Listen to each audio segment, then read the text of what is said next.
All right. All right, guys. So, Coach here with Bob Ray, longtime friend of mine. Yes, So, indeed. we've known each other for going on almost 30 years. I'd say it's like 26, 27 years, somewhere around there. Scary, man. It's a long time, man. Time You were in flies. high school. I was in high school when we met. And so I wanted to do this podcast with you today to talk, just to get to, our viewers to know you and who you are and what, what you've done for the community and basically just your life story. And that's pretty much it. So we can just, if you don't mind, we can start from the beginning and how, like where you were born, where you grew up and all that stuff. Well, first of all, most people don't know that I'm one of the few people born in downtown Fort Worth. Oh, wow. I was born, there was a black hospital in downtown Fort Worth. This is back in the day when we had two major hospitals that accepted black patients. And then we had the black hospital downtown, Dr. Ransom, who delivered me back in the day. And I came into a very large family. I'm the last of 11 kids. Wow. And my parents are from this family that has been in Tarrant County for well over 150 years. Wow. So when I talk about Fort Worth, as I often do, people want to know certain things, particularly historically, they often come to me because I've seen it. Right. I've lived it. So you're the youngest of 11. And so, man, that's a lot of kids, man. There was no Netflix back then, apparently. And it's really interesting because my father was an only child. I mean, his father died 3 months before he was born, and his mother died when he was 8 years old. He was raised by his grandparents. My mother, she didn't know her father, but her mother died when she was 13, and her younger sister was 11. And her sister had no children.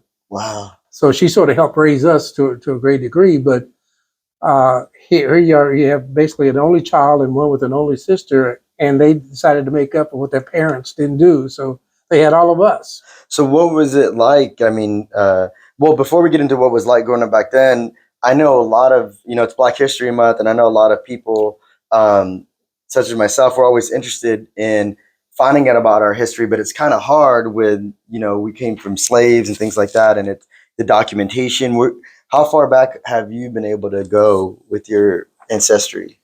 Well, we were able to go, and in fact, my oldest nephew, who's 9 days older than I am, if you can imagine that, I'm the uncle, but I'm younger than he.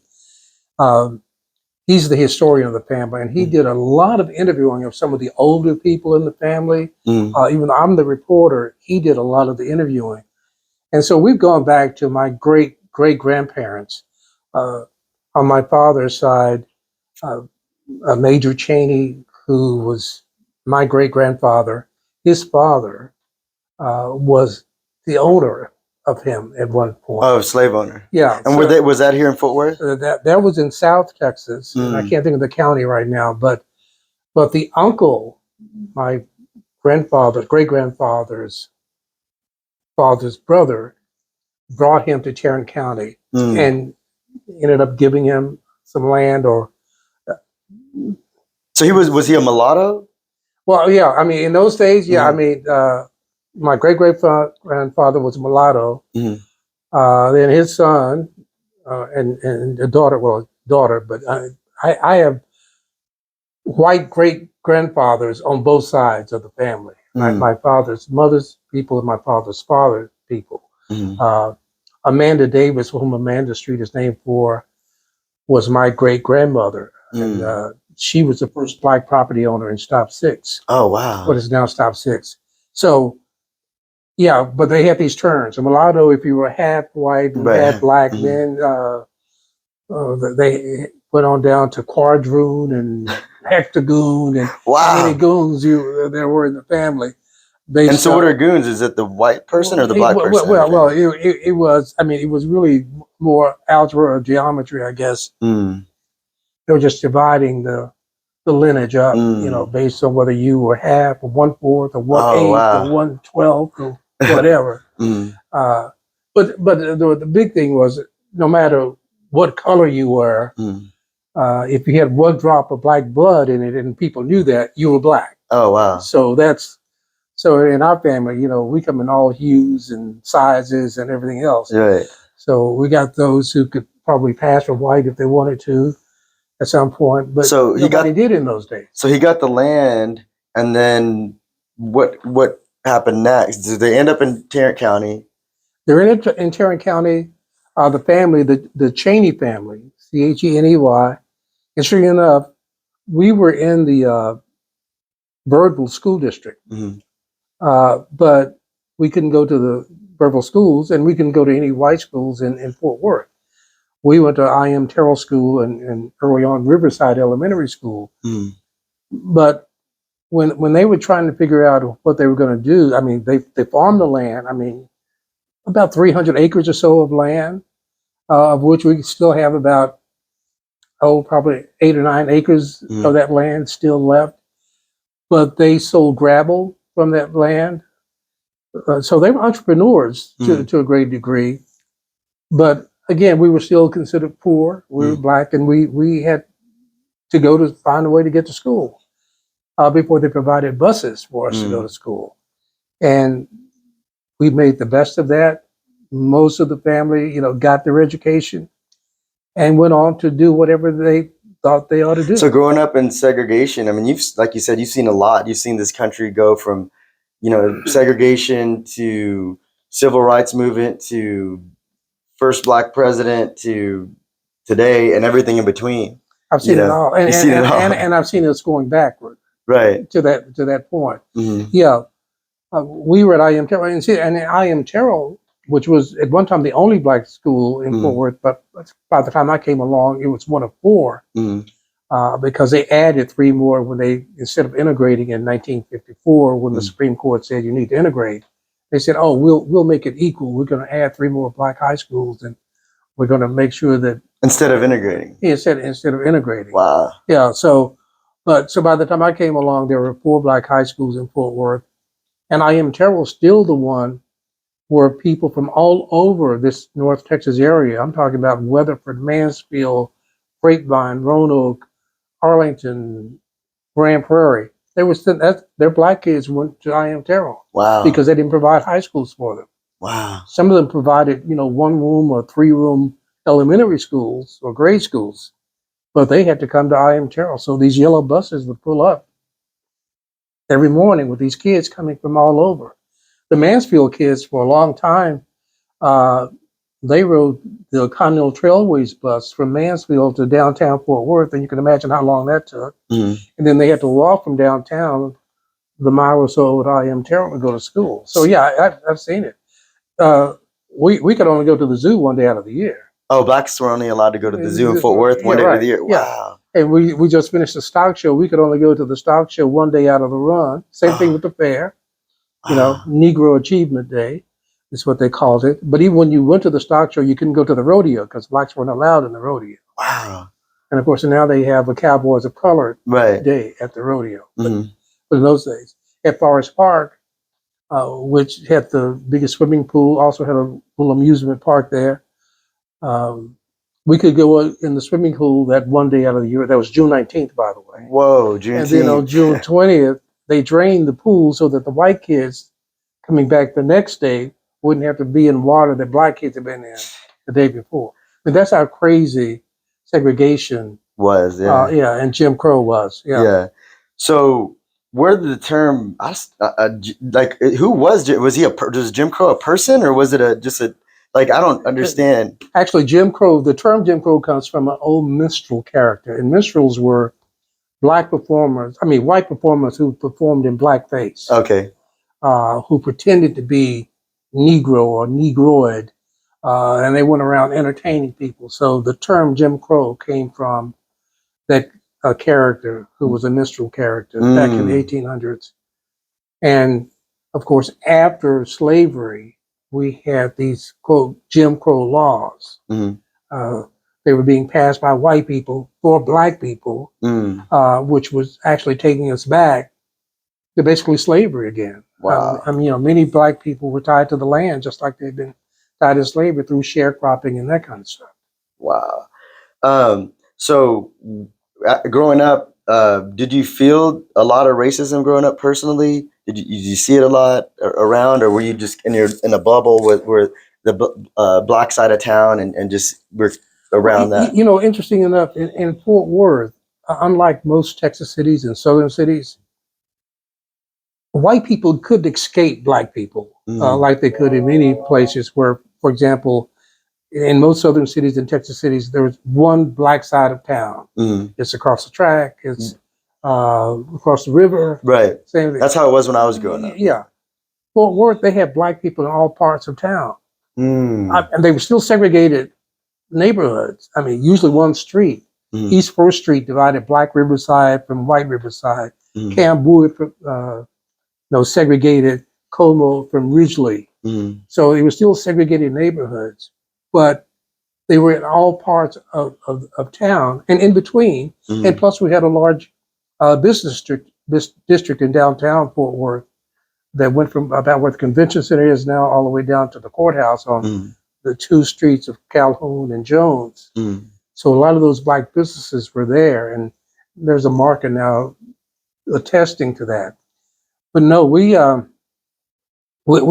the racism. I mean, when our school bus passed certain white neighborhoods, people throw Coke bottles and cans and rocks at us. You know, the term, well, we had the white water fountains and the white restrooms and black and colored restrooms and all that, including in the courthouse. I mean, that's where I first really hit me that, you know, we got injustice in the hallways of the courthouse based on these white restrooms and colored water fountains.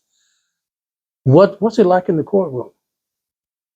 And that's when I first got really interested in criminal justice. This was 7, 8 years old. Wow. And I used to play on the courthouse lawn on Saturdays when my mother would shop at Leonard Brothers department store and everybody's grocery store. So we weren't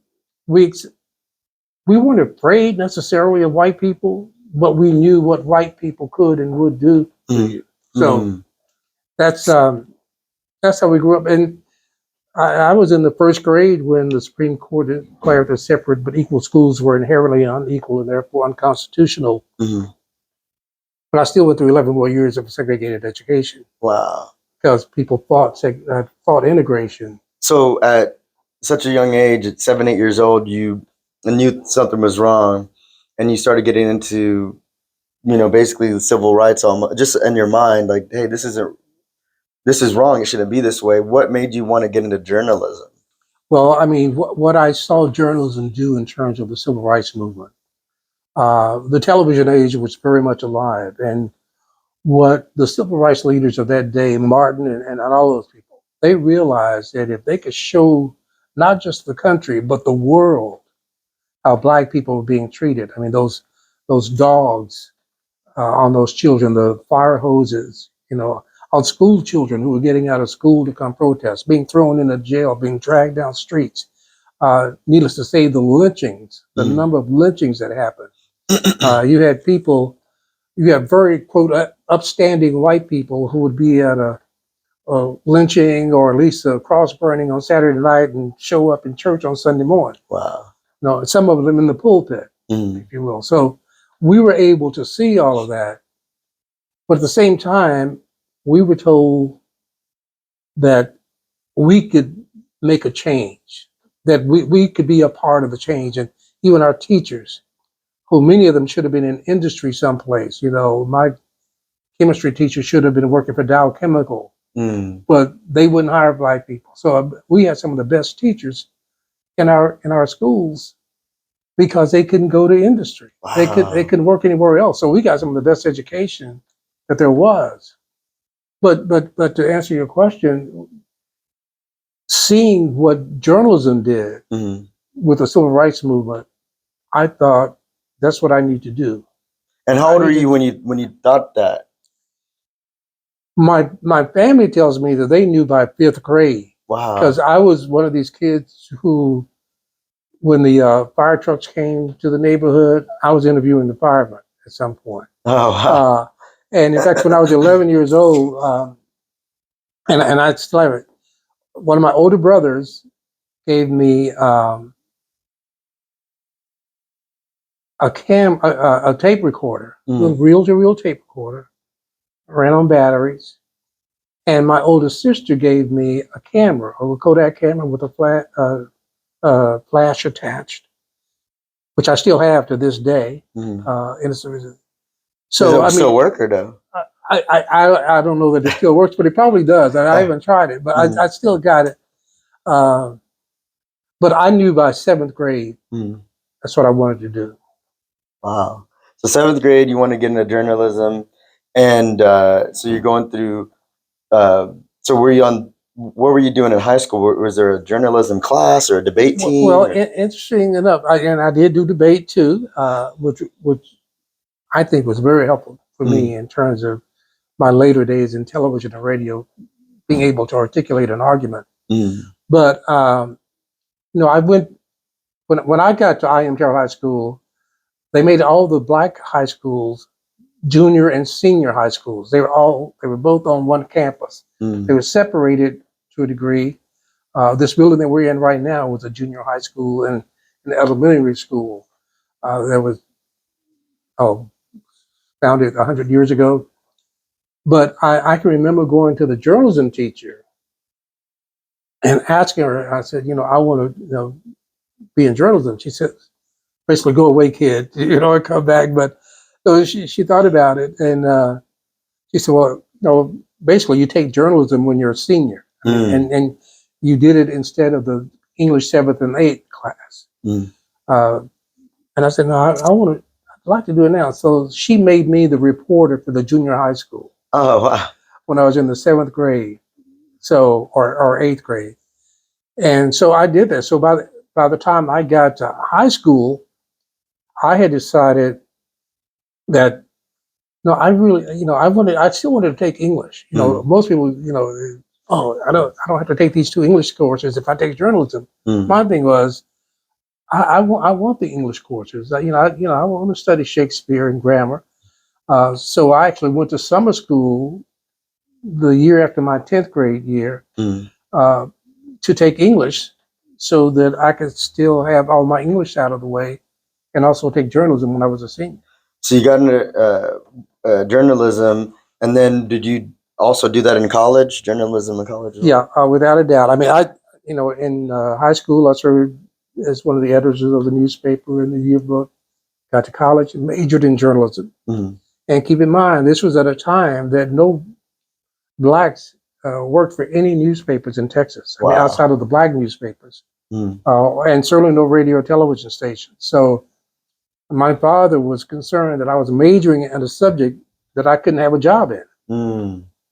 And why would you do that? Right. As it turned out, things changed while I was in college, and we were helping to make that change. So by the time I got out of college, interesting enough, the day I graduated, the Star-Telegram hired me. Wow. So, and that was out of the blue. I mean, I was downtown shopping for cufflinks for graduation, and decided to go and apply at the Star-Telegram. The 4-star telegram. Yeah, and the person who was over personnel took me up to meet a couple of the editors, and I didn't realize that while I was meeting the editors, he was calling my professors at North Texas. Oh, wow. And as it turned out, by the time I got home that afternoon, this is graduation day, my mother said, somebody from the Star-Telegram called and wanted to know if you could start on Friday. Wow. What do you think? I said, yeah. I mean, believe me, I wasn't ready to go to work right then. I mean, I'd been in school for the last 15 years, and I was ready to take the summer off. I was going to go to Detroit like I often did in the summer and, just rest. But said, yeah, start Friday. I started Friday. Wow. And so what did they start you in doing at the... I started out as a general assignments reporter. That is, I stayed on the desk until somebody said, go out. Or I took dictation when there were reporters calling in their stories from outside of the paper. But within 2 months, they assigned me to the federal beat. And 2 months after that, they assigned me to the county beat, where I got a lot of my training in, politics, because every county office is a political office that you have to run for. So that's how I got my start in politics and government. Wow. So you've been reporting and things like that. One thing that people like to point out with the racism and politics and things like that is back in the day, a lot of the blacks were Republicans.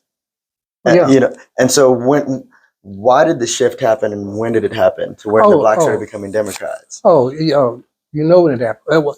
It began sort of, and keep in mind, blacks were Republicans because Lincoln was a Republican. Mm. Abraham Lincoln was the first Republican president, and he's the one, of course, who freed the slaves. So blacks took that at heart, and so for the most part, up until Roosevelt Franklin Roosevelt became president, blacks are still voting Republican mostly, but as Roosevelt instituted his New Deal and things like Social Security and those kinds of things started coming in to help people of all stature and all economic status, blacks became more and more Democrat. But what really changed it was the election of John F. Kennedy, the John F. Kennedy's nomination. And by the way, to this day, I still don't know who my father voted for in 1960 because Kennedy was running against Nixon. And I knew my father admired Eisenhower, the president that Nixon was vice president to. So Nixon was a Republican. But John F. Kennedy started talking, and he, in many ways, like Lincoln, I don't know that his heart was all the way in it, but he had started talking about civil rights and changing things. And it just so happens, just a couple of months or so before the election, Martin Luther King was put in jail in Selma. And John Kennedy called the King family to check on him. When word got out that Kennedy had reached out to the King family while Martin was in jail in Selma, Alabama, there was a great switch. Majority of blacks in that election in 1960 voted for Kennedy. Wow. And then so that's when that's when it changed. And what happened after that really set whites running, because all the whites were Democrats. I mean, the Southern Democrats were incredible. Those were the bad guys. Those are the ones who didn't want blacks in their delegations and the conventions and all of that. Kicked people, the Mississippi delegation out of the convention one year.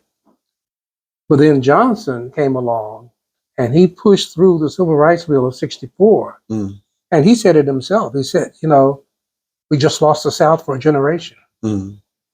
Because all of those white Southern Democrats became Republicans. Right.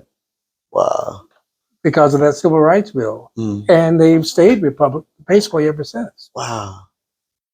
So there's basically racism that got them to switch.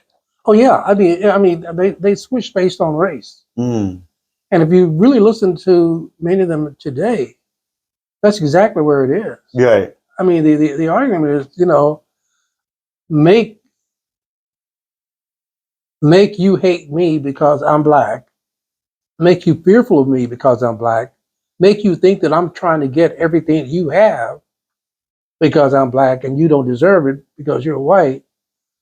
Well, I mean, Donald Trump used that all the way down the line, make you different, make people scared of you because you're different, and then make them turn to me because I'm going to deliver you from those heathenistic people who are different from you and who want to take what you got and rightfully belong. I mean, when they say that our country, they mean their country. Right.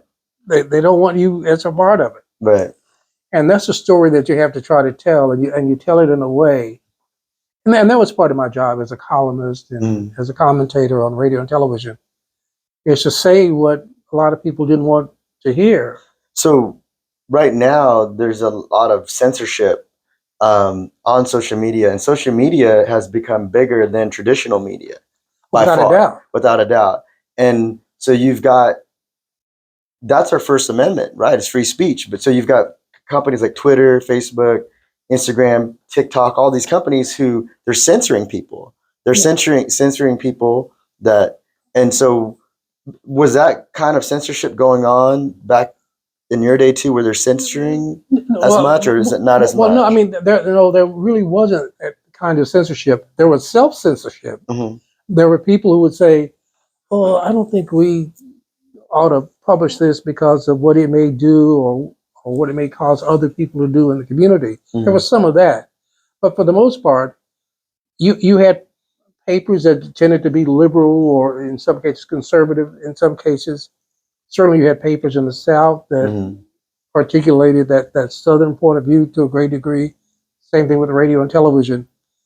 But in reality, there were people really trying to get the truth out of what they thought to be the truth. Mm-hmm. The problem with social media today, you don't know what the truth is. Right. There's so much misinformation. Yeah. And people, wallow in that. And what you have today that you didn't have then, I mean, I used to read, in fact, when I was at North Texas, I worked in the journalism library. Mm-hmm. We got at least 50 papers from all over the country every day. I mean, I've read 50 papers almost, at least the front page of the 50 papers from around the country, because these papers came in. And I would read that. Now, you don't read different papers. You don't look at different television shows. You don't go, you have your favorite social media outlet. And you go to those places or those things who are going to say what you already believe. Right. That comes up on your news feed. Yeah, who's going to reinforce what you already believe. So you don't have to think anymore. You accept what they're spewing out, whether it's MSNBC on the liberal side or Fox News on the conservative side, or all of those media folk, social media people who's sitting up in their pajamas every night writing this stuff out. A lot of it's just made up, but people believe it. Yeah, and they will articulate it. It's getting scary because they are also using like CGI and these different digital things where they'll take someone snippets of someone speaking and then they just splice them together and they can make it sound like anything. Without a doubt. Digital stuff, and you see the guy's lips moving, and it looks real. Yes, and that's scary to see how far they're going to take that and keep going with that, and the photoshopping, all of that. I mean, it's manipulation to a great degree, and this is why people worry. Can Russia interfere with our elections? Can they interfere with what our thought process? Can they send us information on our phones? I mean that phone. I mean, how many computers they have to have back in 1950 to include everything that was on your phone? It would be computers that would fill up this whole building. Wow. Yeah. These giant things. I mean, that's how much information. But now it's packed into a thing that you can put in your back pocket. And then if you say the wrong thing, I've been flagged numerous times on social media for anything, just for saying, and either the bots on the social media site will flag it itself, or somebody complaining about you. Like, I don't like what this guy's saying. I don't know what he's posting, and they just flag and say, oh, you've received X amount of complaints, you're cut off. Yep. And it's nuts. And then you were talking about with the television exposing a lot of the stuff that the Black community already knew, with the way they were being beaten and treated and mistreated and not having civil rights, and people got to see, cross burnings and people getting killed and beaten and lynched. Now it's gone to people's phones in their hand are showing the reality, and the police cams on their vests. Yeah, we had to fight for a lot of that. But the interesting thing about it back in the day, and this is what America got embarrassed. We used to try to tell all the countries, we talked about how bad communism was and how people didn't have any rights there. South Africa, how bad things were. Well, they started pointing back to America and said, wait a minute, we see the dogs. Right. We see what's happening in Birmingham and Little Rock and Selma and Montgomery. We see all of this. Yeah. And you're going to preach to us about what equality is? Right. You can't talk to us about social justice. Right. When you're doing what you're doing, when police are shooting people down in the streets, and as you suggest, now, because everybody has a phone, we see a lot more of it. It sometimes still doesn't make a difference. Right. but we can see it as it's actually happening when police are beating somebody to death. Right. And now you've got black police beating up people, black civilians for simple traffic violations or something. And, I was talking to some of my police officer buddies, and they just couldn't understand why they would do that. So now there's all these conspiracy theories, out there. No, believe me, I have a lot of friends in police departments here in Fort Worth and Dallas. I used to speak to those groups, like Police Officers Associated a lot. I can remember, and I bet you it's been 30 years ago now, I did a speech to the black police officers in Dallas. And my main question in that speech was, can a black police officer be a white racist? And my answer was yes. And I proceeded to tell them why. And my point to them was that we expect you to be different when you come into our community. Because number one, we expect you to know our community. Right. We expect you to experience our community. We expect that you experience some of the things that we feel. But in those days, the black cops, when they were coming on to the force, and not many of them were getting on anyway, but those who got on had to be trained by white officers because they didn't have any black training officers. And one of the first things they did when they took you out as a trainee and you're going to be training with them for 3 months, they took you over to the side of town where they could beat somebody up. Wow. Basically. Right. Or they could pull somebody out of a car and throw them over the hood of the car and search them down for nothing. Right. They learned that. I mean, you can learn racism. It's the old plantation politics. Where the guy who wanted to be friends with the overseer or who wanted to, be treated in a different way than and move up. You do what the overseer expected you to do. And that's the mentality. So when I saw that in Memphis, and it didn't shock me that they were on, it hurt because you would think that, how could you do this? How could anybody do this? What hurt even more was to realize there are 5 people now, maybe 6 or 7 on that scene, and not one of them said, "Wait a minute." That's why I was confused. Yeah, not one. So at that point, does it become like a mob mentality? It becomes the brotherhood. Okay. How do you protect the brothers? And they were bragging about it. I mean, they were saying, "Man, I hit him so hard." And I mean, they're holding him up, just taking turns like it's a game. Yeah. And kicking him and punching him and hitting. Yeah. I mean, they were getting. These guys, they're not in the best shape, these officers. I mean, most of them are overweight, and I know a lot of them that train, but they'll tell me most officers don't train and they don't offer training. They got training the first time.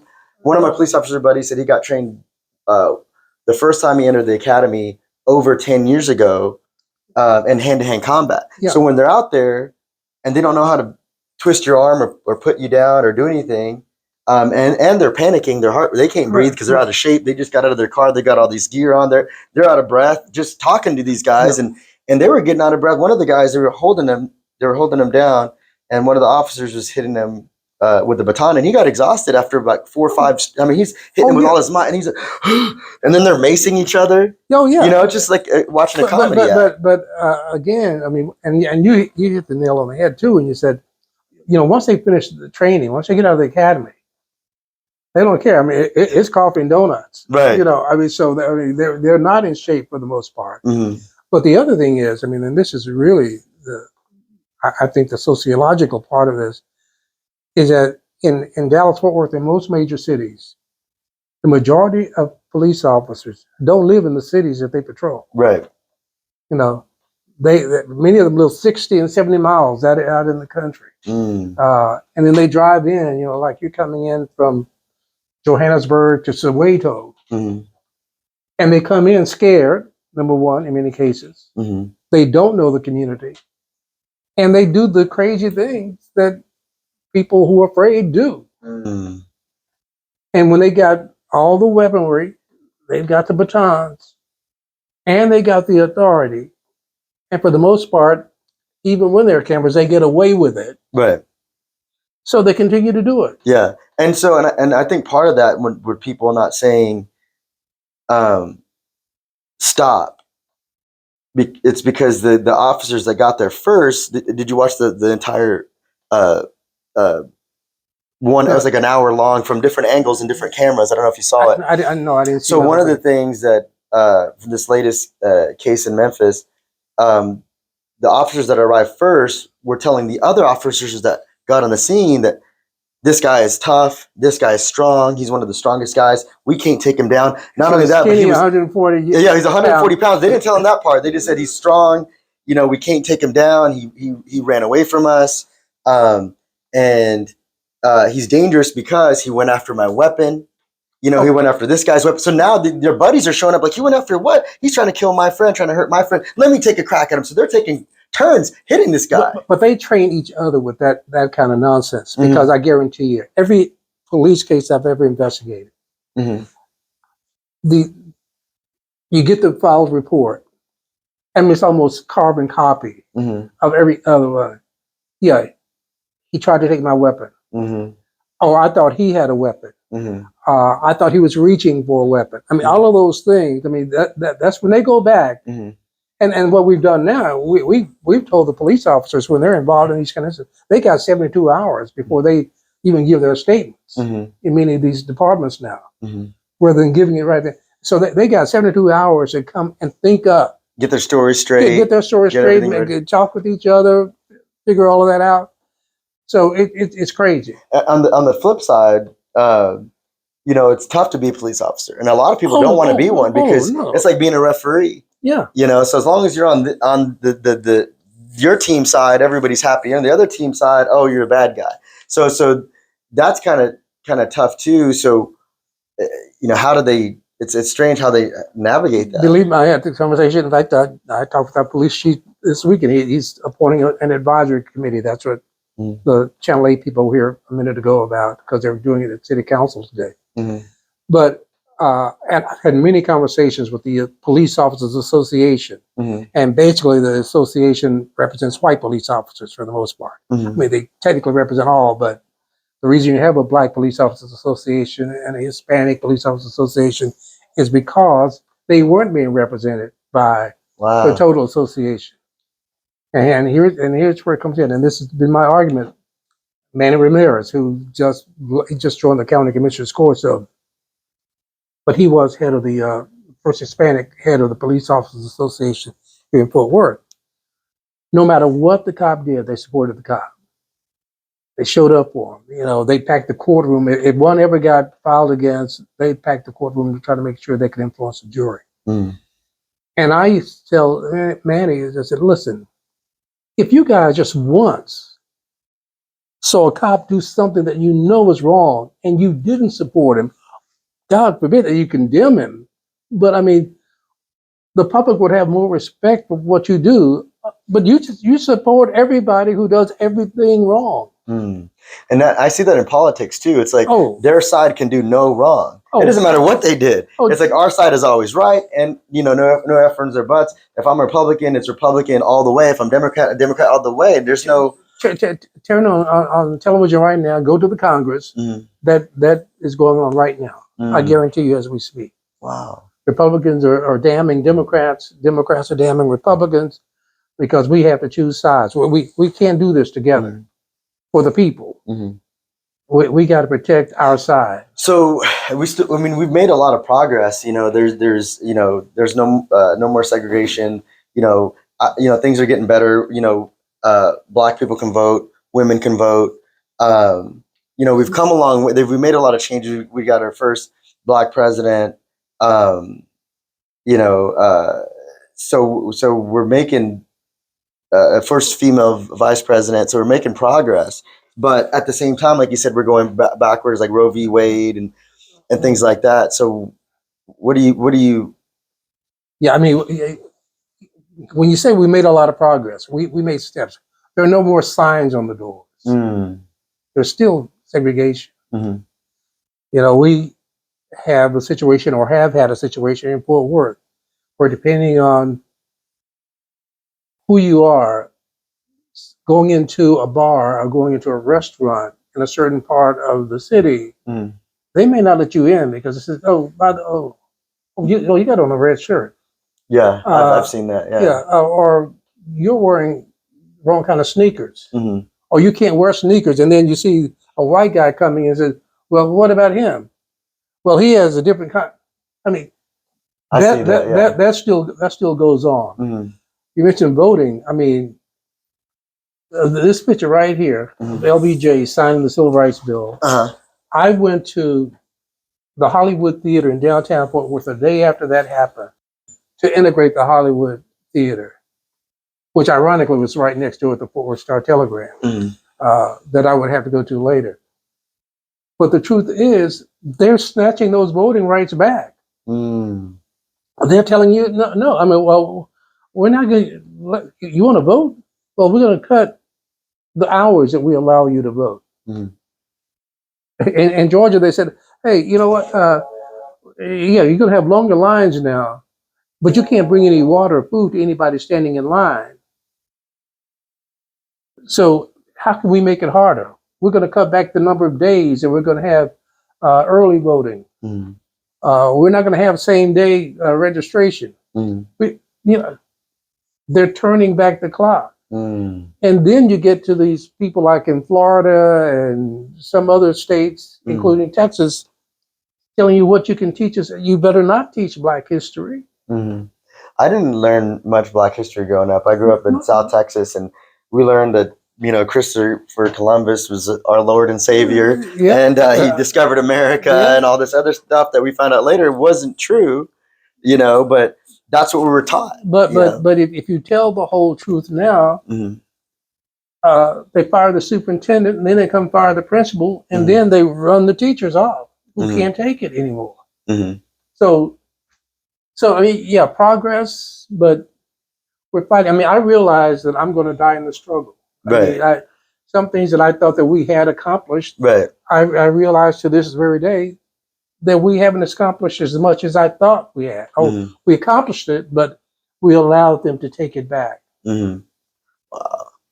Yeah, I mean, and living in Dallas, I could see that there's not a lot of Black-owned businesses. Oh no, there's not. No, I mean, you know, even in the area that I live in, which is primarily Black, there's still not a lot of Black-owned business. There's a lot of Black people, but they're not the ones that own the buildings. They don't own the land. They don't own the business, the physical business. Well, I mean, and again, there are a lot of obstacles to that.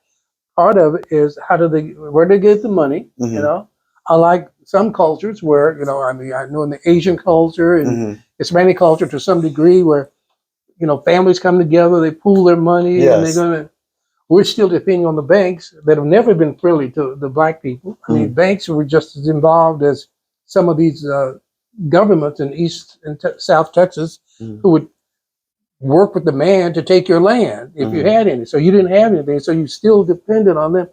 But if they loaned you money at all, it was going to be high interest rates. You'd probably lose the loan at some point. So it's a constant struggle.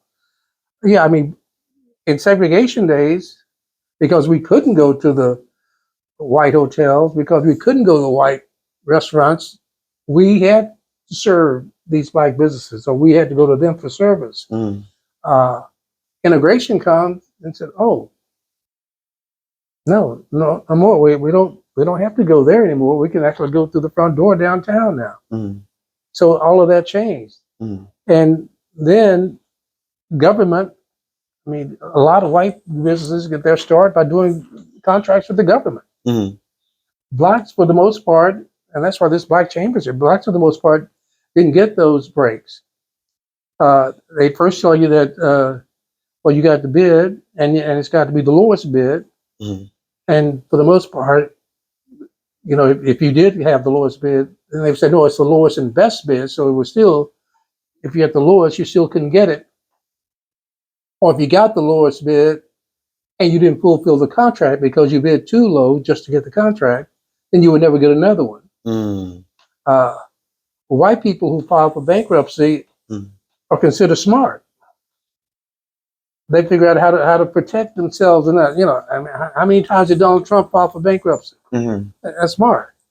Black person files for bankruptcy, you're ruined basically for the rest of your life in terms of business.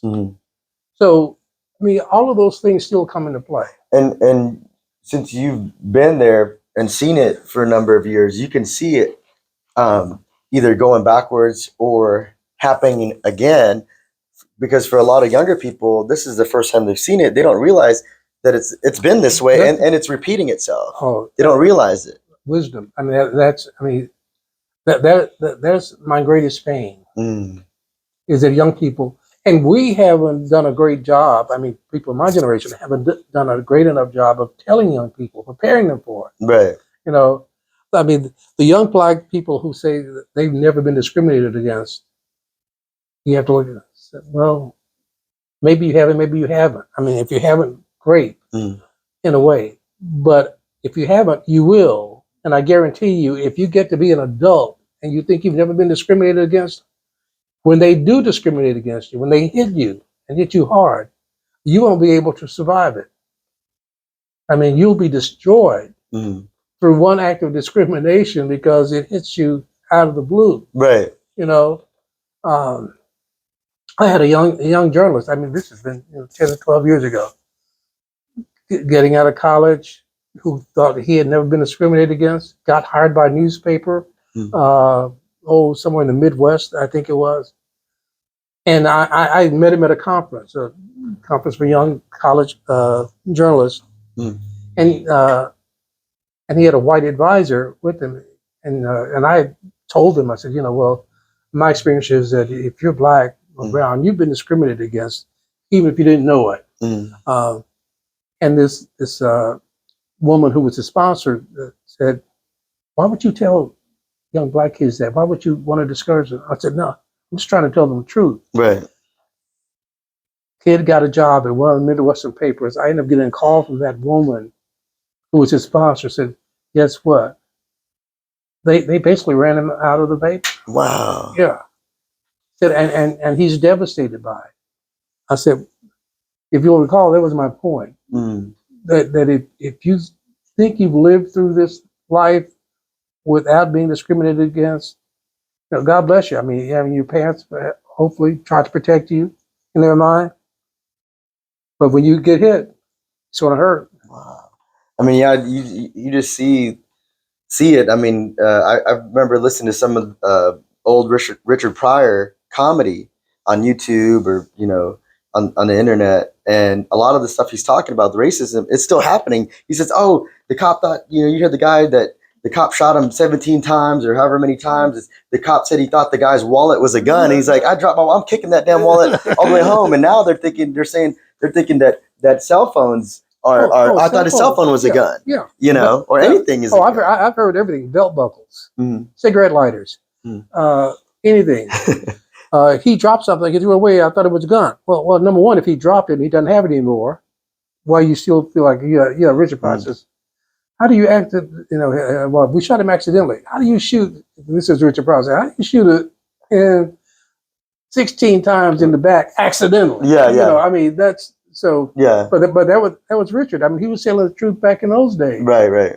And it stung. Right.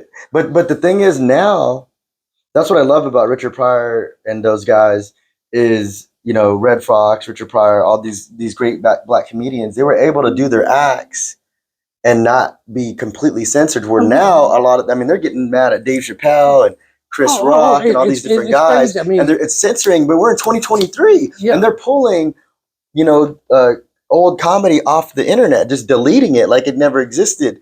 And so I interviewed a comedic friend of mine a few days ago, and we were talking about that. Like it's comedians now. If you're a comedian, you're an outlaw. This day and age, you can't talk. Everything's taboo. You can't talk about anything. Yeah, you can't. There's certain people you can't talk about. There's certain language you can't use.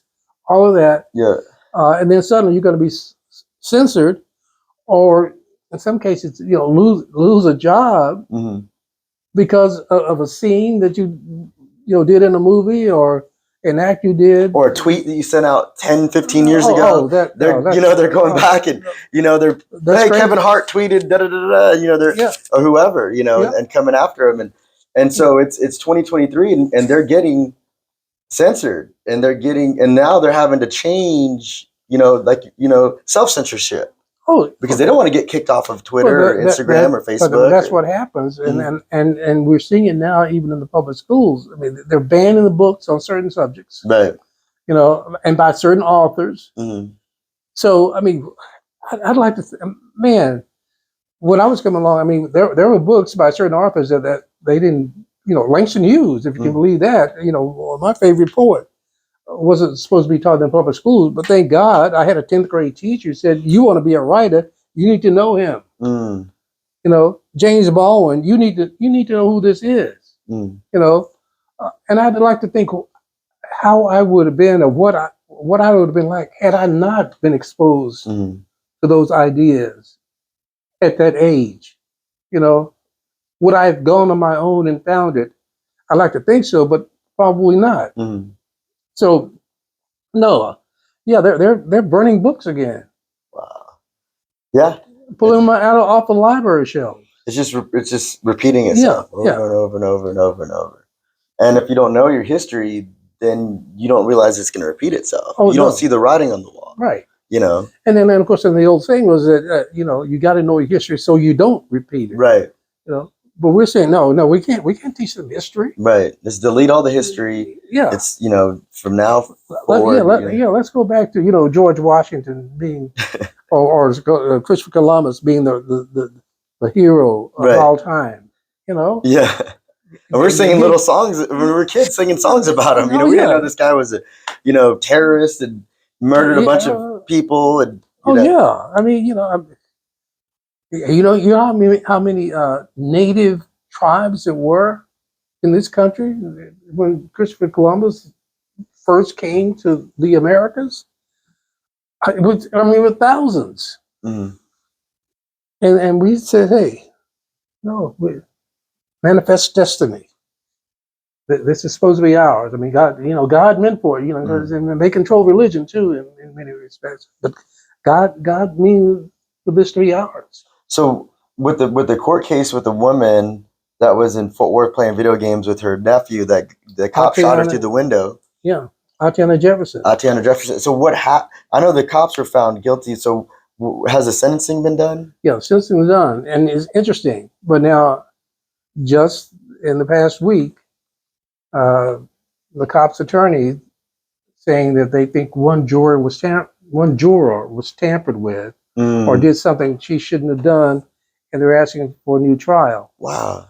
But interesting enough, and people coming to me asking, you know, what do I think they're going to do? They find him guilty, and they found him guilty of not aggravated murder. Let's see, what did they find? Was it manslaughter or something? Yeah, it was not manslaughter. It was. Oh yeah, it was manslaughter. I think in the second degree, I think so. But the key is they sentenced him, and everybody's going, what are they going to sentence him? Because if sentenced him to 10 years or less, he could get probation, and that's what people were thinking. And the community was already getting upset. And I talked to the police chief about this. What do you think is going to happen? I said, well, it depends on what they do. Well, they came back, and they gave him 11 years. 8 months and 2 days. I think it was 11 years, or 11 years, 10 months and 2 days. And we don't know what the sentence, because I've never heard of a sentence like that. I mean, down to the number of days. Yeah, right. But 11 is the age of the 8-year-old kid now, who was playing with his aunt when she was killed. The 10-2, people are saying was October 2nd, which is the day of the month that she was killed. So if the jurors put that much thought into it, something was going on in that jury room. Wow. So yeah, and so he's in jail. Okay, so the officer's in jail. He got the 11 years. Yeah, and then so is he and his team, in his law team, the ones that are fighting for a new trial? Yeah. Yeah. Is he one? Yeah. Well, and of course they kept trying to get the trial out of Fort Worth to begin with, out of Tarrant County. Because I mean, that's what they do. Is they say, like Rodney King, you take it to this predominantly white community outside of Los Angeles, and they get found not guilty. Well, as it turned out, the judge twice denied a change of venue, so they had to have it here. But they ended up with a jury that had no blacks on it anyway. Wow. In Tarrant County. And we said, how in Tarrant County, one of the most diverse counties in the state. So is that how, when they found him guilty, was it by, there was no blacks in the jury still? Oh, yeah, no. There were no blacks on the jury. How's that even legal? They said there were some people of color, and I don't know what they mean, because I wasn't down there, so I didn't see it. So I don't know if there were a couple of Hispanics or Asians on it or not. Wow. But they said there were a couple of non-white. They were yeah. Wow. It's crazy to see, and so I mean, I see you still fighting, man. You're supposed to be retired by now. Yeah, but I told you I'm going to die in the struggle. Yeah. Wow. I'm going to die in the struggle. So remember that. We just keep going. We're going to keep going, keep fighting. I'm going to remember it, man. I can't forget. But you're going to keep going, keep fighting, and just can't stop. And you realize that, I mean, as I did a long time ago, and as you did too. I know you well enough to say that you're fighting for the ones coming after you. Right. I mean, that's what you're fighting for. Right. But they've also got to learn to fight too. And that's why we got to keep telling the story. Right. And I remember one time you told me that the pen is mightier than the sword. And I tell people that all the time. I said, you look at Obama, you look at Trump, these guys have never punched anybody. They've never picked up a gun and shot anyone. Right. But here they are as world leaders with their words and with the pen, signing signatures and using their voice and using their words and reaching. You punch somebody, you can only punch 1, 2, 3 people at a time, but your words can impact millions or billions of people. Yes. And so, like you talked about debate and things like that, I think that's really good. And I try to teach my students, especially kids and even adults who come and train, is there's physical boxing and mental jiu-jitsu and physical jiu-jitsu. But the most important, in my opinion, and the best is verbal, mental, emotional, and use your words, and you can, you can get a lot further. Yeah, and the beauty of debate was when I was on the debate team in high school, and even the limited debate I did in college. The beauty of debate was you had to prepare for both sides of the question. Because when you went to the debate meet, you didn't know which side you were going to get until you got there. So you had a set of note cards with all the arguments on this side and a set of note cards with all the arguments on that side. Wow. So they forced you to look at both sides. You were forced to look at both sides and be able to articulate both sides of the argument, which is, as we were saying earlier, something people don't do now. No. They only listen to the side they already know they agree with. It's funny to see they're red or blue or, Christian and non-Christian and these different things. And they just hardline one way or the other. Without a doubt. And without, even thinking about what it's like for the other person or the other person's point of view. Yeah. It's nuts, man. It's crazy. And so you went from the Star Telegram, and did you stay there as you were going into other fields of reporting? No, well, keep in mind, I majored in journalism, which was the writing part, the print part of journalism. I didn't go into broadcasting. I mean, I didn't study broadcasting as such. I mean, we had a television station on the campus, and we had a radio station. But I was a print journalist. I mean, I didn't trust broadcast journalism to a great degree in those days because I thought they were shallow and I was arrogant. But anyway, no, I was at the Star Telegram 3 years when Channel 13 asked me to come join them because I was doing some stories over here that they were telling the story that I was doing as a print journalist. So I went over there, and that's where I learned broadcasting. And it was such a unique place, is that if you had an idea about a subject you wanted to cover and you wanted to go do it, you did it. You did it. and you learn the process. So that's what I did, and I stayed there for a long time. Did a little talk radio for a while. Still did some things for Channel 13, and then one day the Star Telegram came and says, "Oh, they heard me speaking again to a group of young people, and somebody asked me, well, what are your goals in the profession now?" I said, "Well, I don't really have any goals." I said, I assume one day I'll go back to writing. I mean, that's my true love, as opposed to just producing television." And I got a call a couple of weeks later from the publisher of the Star Telegram saying, "Were you serious?" He was at that event. So, "Were you serious in talking about coming back to the newspapers?"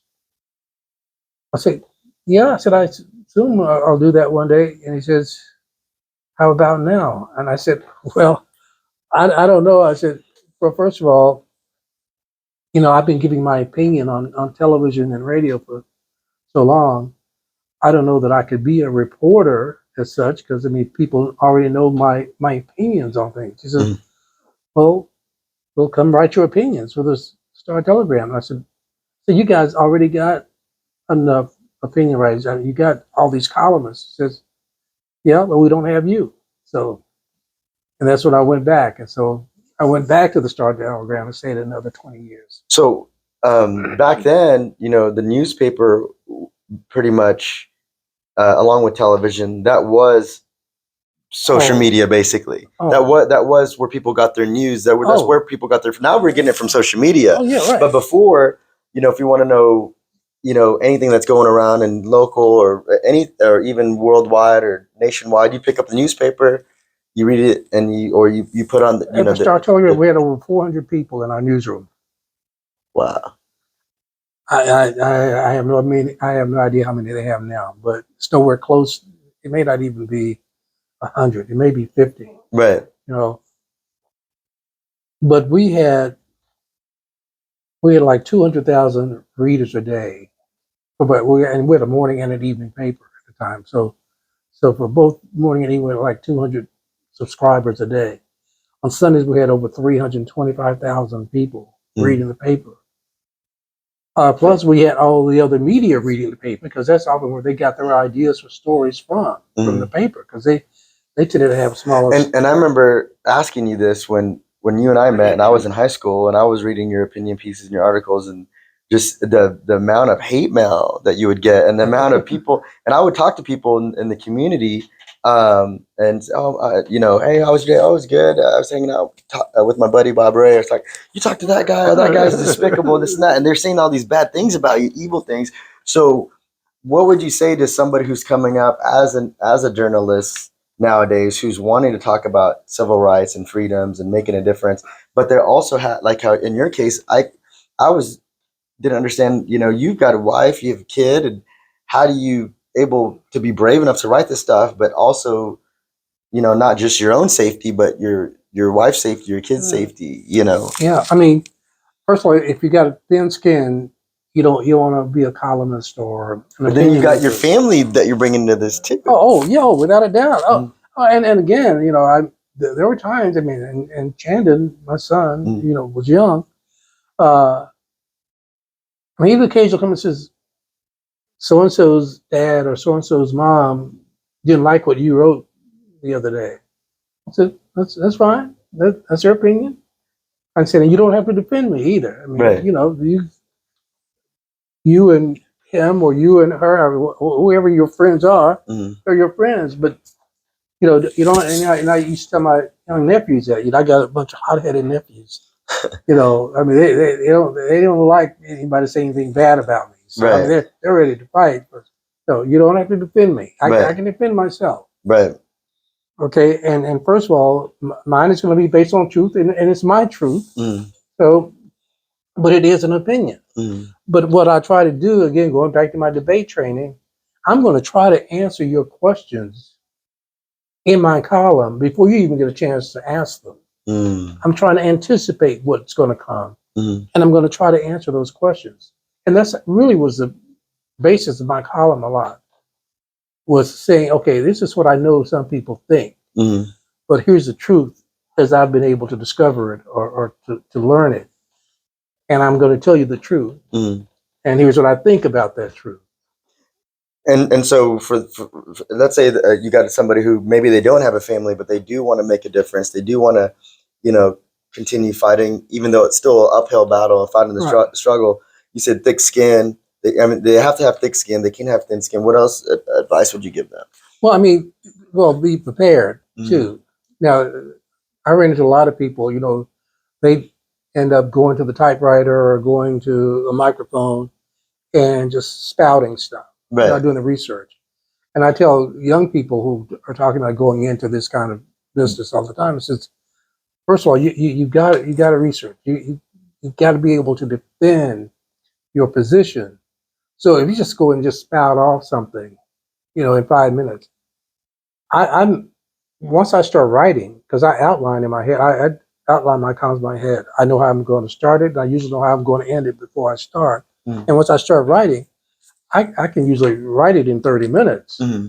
But I may have spent 3 days thinking about what I was going to say, researching about what I needed to find out in order to support any argument that I was going to come up with. Frankly, there have been times when there were weeks, depending on how much I had to really do the research.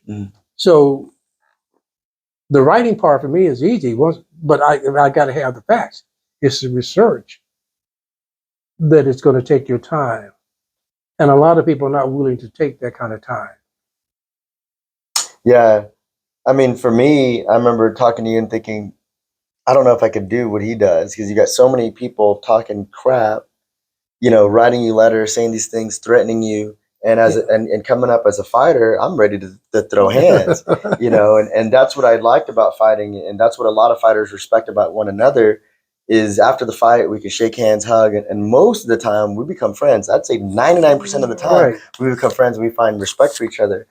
But when you're writing or speaking, a lot of these people, they're just, behind the computer or behind a typewriter or writing and mailing it. Or now on the internet, they're just saying, they're just armchair quarterbacking, just saying this stuff. And this is the other thing. A lot of people who don't like my opinion say that they respect me, which that's almost as much as you can ask for. But I try to show them respect. If you would leave me a message and left your name and a telephone number, I'd call you back. Or if you wrote me and left an address, sometimes the volume was so great I couldn't get to everybody. But for the most part, you email me, okay, I'll respond. May not be saying a lot, but showing you the respect. Number one, I saw it. We disagree. So, and I'm not going to worry. I had my say already. You had yours. So we can move on to the next topic. But I'll show you that kind of respect. And that's what people are looking for. So I know, so from the KERA, you went back to the Star Telegram, and then did you stay with the Star Telegram and then retire? Yeah, I retired at the Star Telegram, over 5 years ago now. And it was while I was in retirement, I guess, maybe a month, when the person who was head of this organization, the Black Chamber, called and said, since you're not doing anything, and I get that a lot now, so you retire, so since you're not doing anything, and then my schedule... You seem busier now as much as ever. Right. But since you're not doing anything, can you come do this? And I take on something, I try to be, a little bit more choosy in terms of what I do and don't do. But I'm still a part of this community. So people expect me to stay a part of it. And so the task force and the committee that, you're also part of that with, the race relations task force and things like that in Fort Worth. Do you think that's been helping and making some improvements, or do you think it's still got a long way to go? Or are you still in the beta stages or the baby stage? No, it definitely had an impact. Okay. And I told the mayor and others when I was appointed that if this was going to be one of those things where we spend all this time producing these documents and reports and suggestions and recommendations, and all you're going to do is file it and move on, I don't need to be on that. Right. That's not what I do. So they took a lot of our advice. It's still being worked on. They hired a new diversity director for the city. Based on that report, they hired a police monitor for that. The one thing that they didn't do, and that they're talking about today in a different way, we called for an independent citizens review board of the police department, separate from the police department. And they turned that down a couple of months ago. But today, the police chief is at City Hall appointing an advisory committee for, and there are at least two people. Well, one, I mean, they wanted somebody from the chamber to be on it. I couldn't do it because I just taken on too many other things. But we did recommend one of our board members who was also on the task force. And I talked to him this morning, and he did accept. So they're down there now appointing that advisory board, and we'll see how it goes. I mean, we got a city council election coming up this year. That independent body idea is not going away because there are too many people, including 4 members of the city council, who want it. So we'll see. Yeah, and growing up, you know, in a mixed race family, mixed race household, you know, for me, I got to see both sides, and a lot of people didn't know that I was Black. They didn't know that I was Mexican. They didn't know, you know, they didn't know that I have white family members and things like that. So I could hear, you know, people talking, you know, about Blacks and saying the most vulgar, disrespectful, evil, mean things about Black people, not realizing that I was Black, and vice versa. You know, you got a white person saying this, a Mexican person saying that, a Black person saying this, and what I realized, we're all the same. We're all the same. We just want to take care of our families. Exactly. We just want to make ends meet. We want to be able to pay our bills, and then, but people just want power. Yeah. And they just want to put other people down so they can move up, and it just keeps. It's a cycle. Yeah, yeah. I mean, that's part of the process now. So I was saying earlier, I mean, that's what people do. Yeah. They got their playbook. You know, you're the opposing team. We're going to try to defeat you any way we can. So get ready for it. Ah, man, it's crazy. I mean, when you think things are getting better, you know, and then, you know, it's like, you know, I'm not sure I'll never see another Black president in my lifetime. No. Yeah, but yeah, you mentioned several times. Okay, I saw the first Black president, which I thought I might see in my life, but wasn't counting on it. But the truth is, once Obama became president, there were people who hated him so much, and still do. Hate him so much. They hate this man. Internalize it. I'd turn on television. They were talking about the way he was walking to the helicopter. The suit he was wearing. Yeah, the suit he was wearing. The way his wife looks. Yeah. You know. and you're going, wait a minute. You know, this guy, this family. I mean, the picture of a great family. You know, again, I'm sure they have their issues as well, but to just tear him down, right? Because they despise this Black person being in that White House, right?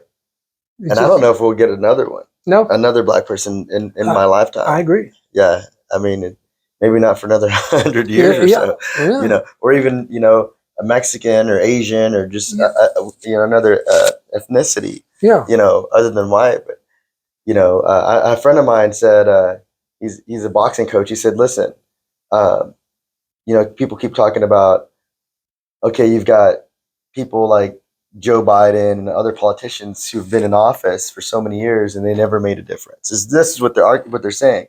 But if that's your argument, then look at who all the past presidents have been. Right. And if everything's been bad and hasn't improved ever, and then why they keep electing old white men to be in charge?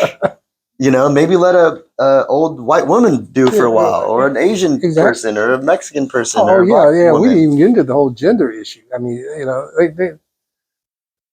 You know, there was a time when black men had it better off than white women. Yes. You see, I mean, that was a crazy part of the Constitution Mm-hmm. when they were creating these things. You know, I mean, black men got the right to vote before white women got the right to vote. So, you know, I mean, that's funny in a way. But no, why do you keep doing? They say to make the same mistake over and over and expecting a different outcome. Right. I mean, that's a definition of crazy. Right. You know. And they keep doing it over and over and over and over. You know. And the truth is, we got people who don't want to move over for other people to come along, or at least, or not even moving over, just helping that younger person get to a place where they can be in a leadership position. We don't do enough of that in this country generally, but minorities don't do it. You know, they get in a position and they will stay there. And when you get in a position of power, you tend to like it. You enjoy it. You like the perks that come along with it. And you don't want to give that up for anybody. Yeah. Stay there till the day you die. Yeah. Wow. And how do we get away from that? Well, I mean, we've got to keep teaching, telling the truth. But, you know, and you see examples every now and then. We saw it briefly in the Congress on the Democratic side when Nancy Pelosi and, you know, Representative Clyburn and others said, I think it's time for some younger leadership. And we've got some great young leaders up there. But, you know, they were in the background for a long time because all the old people were in front.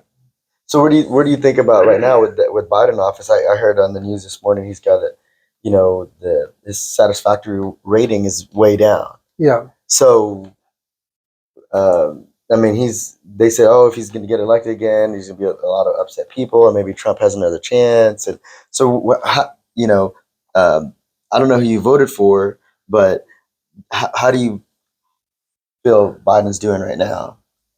Well, I think, and you'll hear tonight at the State of the Union address, when you consider what he's been able to do in 2 years with the kind of opposition he had for those 2 years, I think he's done an amazing job. You know, I mean, the legislation that got passed coming through that pandemic, the people who were suffering, small businesses and large businesses for that matter, and how do you bring people out of that? Families that were really suffering, trying to make ends meet, and coming up with a plan. Now, everything he came up with, it was criticized, but they didn't have an alternative either. Right. So no, I think he's done well. And when you think about whether or not you want him to be running again, think what the alternative is going to be.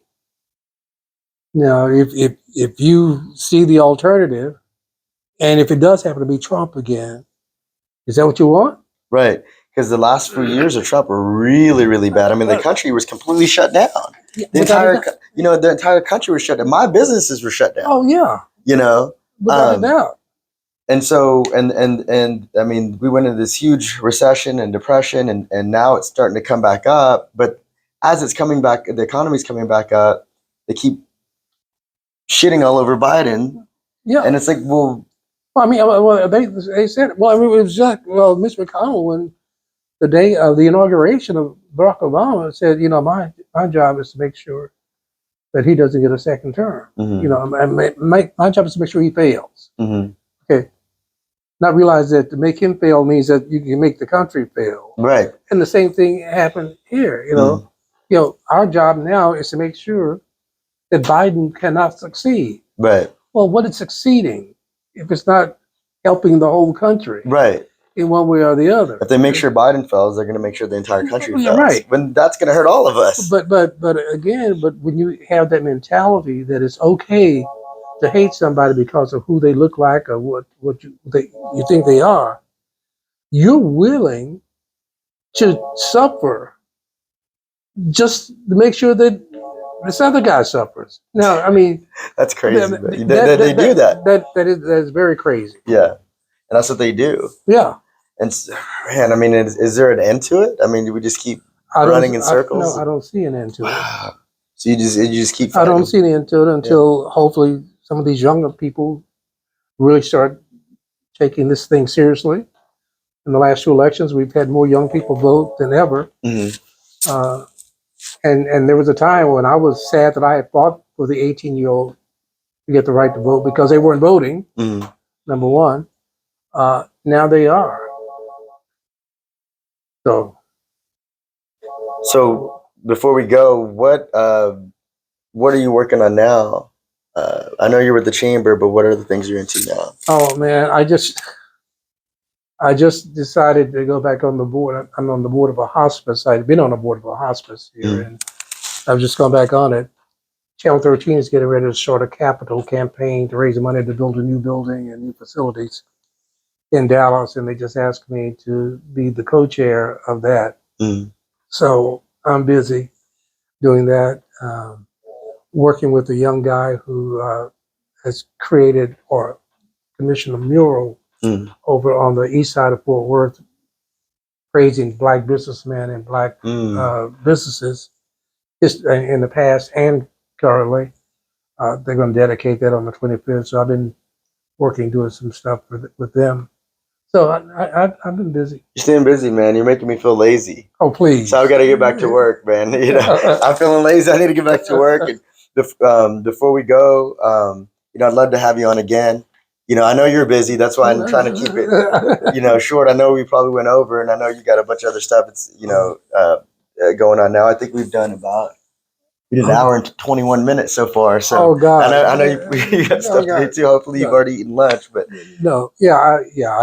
we got another meeting come up here in a little minute. We got a function happening on the 25th, I think it is. It's a black tie event, a fundraiser for the chamber, but it's a Black History Gala is what they're calling it. So their committee is meeting here in a few minutes. So if people want to join the chamber, I'll have it in the description. You can join the chamber. If you need to get a hold of Bob Ray, I'll put that in the description of the video as well. I have his contact information to join the chamber. Support the chamber, support small business, support Black business, support minority business, women-owned business, LGBT, all that stuff. Support it all. Yes. And you know, and support all businesses. You know, exactly. You know, white-owned businesses. Right. I mean, you know, small businesses. I mean, what make this country really operate. So, right. Yeah, we need to support it. We all got to help each other, man. Yes, sir. Instead of tearing each other down, like, oh, this guy's, you know, on the blue team, we got to tear him down, or the red team, we got to tear him down. Yeah. It's like, why don't we all just, instead of everybody making each other suffer, why don't everybody make each other better and improve? You know? I'll just say amen to that, bro. Man, I love you, man. You know, I love you. Good to see you. Thank you, man. Good to see you too. Yes.